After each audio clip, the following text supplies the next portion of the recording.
Assalamualaikum warahmatullahi wabarakatuh.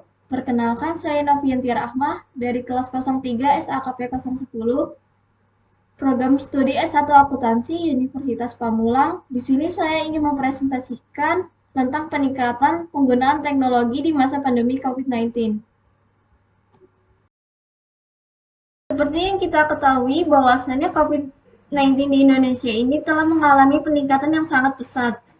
Banyak sekali korban yang sudah berjatuhan dikarenakan terpapar virus yang berasal dari Wuhan, Cina ini. Tidak sedikit juga para pejuang garda terdepan kita yang kelelahan dan gugur dalam membantu menyembuhkan para pasien COVID. Kasus positif di beberapa bulan yang lalu pun terus-menerus mencetak rekor terbaru.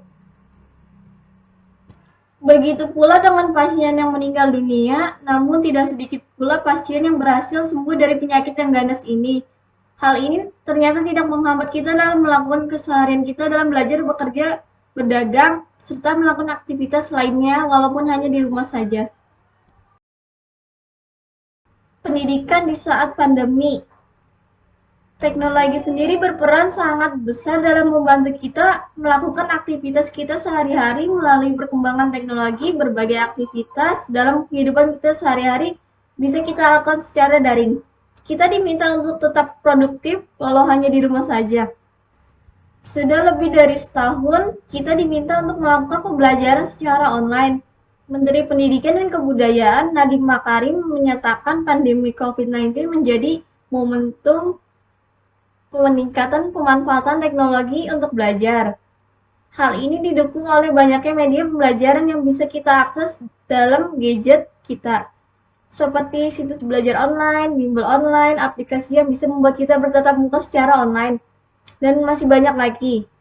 Hal ini tentunya memudahkan kita para siswa dan guru dalam menghadapi pembelajaran online karena ada banyaknya dampak negatif dari pembelajaran secara online, yaitu susahnya mengerti terhadap materi yang disampaikan, ancaman putus sekolah, penurunan capaian belajar karena terlalu sibuk bermain gadget, dan masih banyak lagi.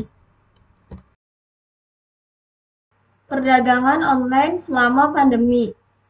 Perdagangan pun bisa kita lakukan secara online. Adanya aplikasi pembelajaran online memudahkan kita dalam melakukan transaksi pembelian dan pembayaran secara online. Dengan memilih barang apa yang sedang kita butuhkan, maka kita tidak perlu keluar dari rumah dan tetap menjaga diri kita aman di dalam rumah. InMobi mencatat bahwa tingkat belanja selama pandemi COVID-19 lebih tinggi dari tingkat belanja saat liburan. Konsumen tidak hanya berbelanja lebih banyak secara online, tetapi mereka juga membeli lebih banyak kategori. Pengguna video game yang meningkat. Banyak sekali hiburan yang bisa kita lakukan hanya dengan mengandalkan teknologi yang kita miliki sekarang ini. Game online pun menjadi salah satu contohnya. Maraknya penggemar game online pun meningkat selama pandemi berlangsung. Tidak hanya untuk mengisi waktu luang, bermain game online pun bisa menghilangkan stres dan kejenuhan saat berada di rumah saja. Seorang psikolog ada yang mengatakan bahwa banyak manfaat bagi orang dewasa ketika bermain video game. Mereka menjadi lebih rileks dan fokus terhadap jalan permainan dan membuat diri mereka lebih bahagia. Namun, bermain game pun harus memiliki batas waktunya. Dampak positif pada game yang pertama yaitu dapat mengambil keputusan lebih cepat. Yang kedua, mengurangi rasa stres. Yang ketiga, mengasah kemampuan multitasking. Untuk dampak negatif pada game, yang pertama, membuat kecanduan yang berlebihan. Yang kedua, membuat mata kita menjadi rusak. Yang ketiga, membuat malas. Penggunaan media sosial selama pandemi. Selain video game, pengguna media sosial selama pandemi ini pun terus-menerus meningkat. Saat ini media sosial digunakan sebagai peranan penting dalam menyebarkan berbagai informasi terkait perkembangan COVID-19 di Indonesia maupun sebagai sarana berkomunikasi secara virtual. Namun tidak sedikit dari kita yang menyalahgunakan pemakaian media sosial ini.